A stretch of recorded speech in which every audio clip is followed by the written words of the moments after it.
Now, next up, we're going to talk about the NHS strike again. The junior doctors have gone out for the fifth time. And we talked earlier to former Health Secretary Stephen Dorrell, actually, who wasn't any great supporter of the government's stance on this. And my next guest, a member of my extended family, I don't think he'll be a supporter of the government stance on it either. He's the co-chair of Keep Our NHS Public. It's Dr. Tony O'Sullivan. Good morning, Tony. Good morning, Kevin. Hi. And I note from your earlier introduction before the break that you laid your views clearly on the line. Yeah, I do. But you know, I hope you'll give me a chance to give. Of course. That's why side of the story. That's why you're here, and you know, I have to be kind to one of my distant relatives. So, but seriously, you are here to make the case for the strikes. You know, I'm not, you know, to make my position clear, I'm not against the doctors, junior doctors getting a pay rise. I mean, let's right off the bat point out that the term junior doctors is somewhat misleading, and that many of them are sort of, you know, middle-aged, and £60,000 a year for a qualified doctor in middle age, and that's what the top earners get. Yeah, I would concede is not enough, but 35%, demanding 35%, that is a bit Alice in Wonderland, isn't it? You're never going to get that. Should there not be more of a spirit of compromise? Because this is the fifth junior strike, junior doctors walk out of the year. Very disruptive, patient safety compromised. What's your stance? Well, my view of it is that they've laid out, as have other groups in the NHS and other sectors, they've laid out how much the real value of their wage has dropped over the last, for them, 15 years. And it's 35%. So I think that I am not a junior doctor. I'm a retired consultant. I've done my 40 years in the NHS, and I do know what I'm talking about. But I think they are very ready to discuss. They want a government that will own up to its responsibility, because the government is ultimately the manager of the NHS and the decision maker. And I think whatever your views, Kevin, we really have a duty to ask, why is this happening? Why have hundreds and hundreds of thousands of NHS staff across the whole workforce been on strike over the last 10 or 11 months? And why are they asking for not just better pay, but for safe staffing and for a return of the NHS to the position where they feel they go into work with a decent chance of serving their patients properly? And I think there are three reasons. There are three core reasons why the NHS is in the state where 170,000 staff have left in the last year, why over 40,000 nurses have left the NHS in the last year, and why something like 4 in 10 junior doctors are looking for a way out of the situation that they're in. If I was the manager of that service, I would be ashamed of myself. And there are three reasons. There's underfunding of the NHS for the last 13 years compared to need and compared to the significant comparable economies, for example, in Europe.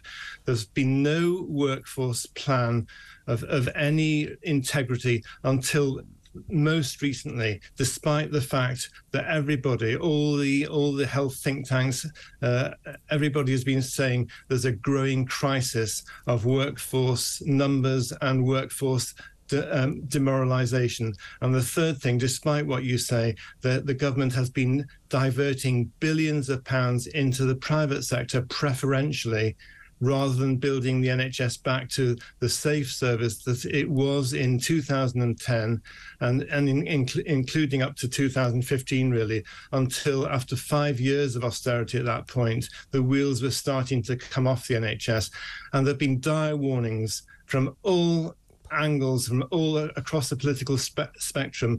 Please support the NHS. That is the safety line, the backstop that allows people to know that they are secure. If they become ill, they will have safe and prompt treatment. Okay, Tony. You know, I'm not opposed to all the points you made there, but thank you very much. But you know, in terms of patient safety, you talked about safety, the safety line. What is troubling for me, and you know, I accept that the doctors are saying, and the nurses in that respect, they're saying, you know, we're worried about patient safety. Well, yes, I accept that you're worried about in the short term, but walking out of hospitals and standing on picket lines in the short term seriously compromises patient safety, obviously, doesn't it? So really, do we need to mutually, on both sides of the fence, try to work out a way of handling industrial disputes involving frontline medical workers in the future? Because 5 times in a year, demanding 35%, the government, I accept, equally stubborn, you know, well, we're not going to talk about pay, that's ridiculous as well. But so we need a different way of doing this, because it's very troubling that patient safety is being compromised by these strikes. Well, there's no doubt that the strikes have an impact. I think the moral high ground is with NHS staff that have been willing to say, we have to make the government listen, and if they won't come to the table and discuss, then we will have to take that action. I think they are extremely upset. The nurses have been upset, the physios, the radiographers, the cleaning staff, and the doctors. They all, this is the last line of defence. And my plea to the government, even at this late stage, is that as the line manager for this workforce of over 1.3 million people, as the line manager, please take responsibility and talk to them and realise that you don't know actually what you're talking about, that it is in significant danger, that the vast majority of shifts are understaffed. They're going into work each day knowing that there's 7.6 million people. Yeah, the waiting list. Can I just stop you a second there, Tony? Please do. The waiting lists, you know, are getting ridiculous, and of course they're not helped by the strikes. So what we need, of course, is for the strikes to end, to reach some kind of settlement. To wit, the nurses, you know, who also made a very, very high demand, settled on a compromise, I believe, of sort of between 9 and 11%, which I thought was a pretty good deal. Isn't it time that these doctors took on board a similar spirit of compromise and started talking about something like that? Would that not be possible? Why can't the doctors follow the nurses and come to some kind of mutual agreement with the government? Yeah, well, I'm not a junior doctor, as I said, and I'm not here negotiating for them. But I think from my knowledge of what's gone on, the government has refused to talk to the BMA and the junior doctors until they call off their action. Whereas, in fact, if they were a serious government looking for a solution, they'd be saying, OK, this has to be a really dire situation for health staff to take action, and we will talk to them about that now.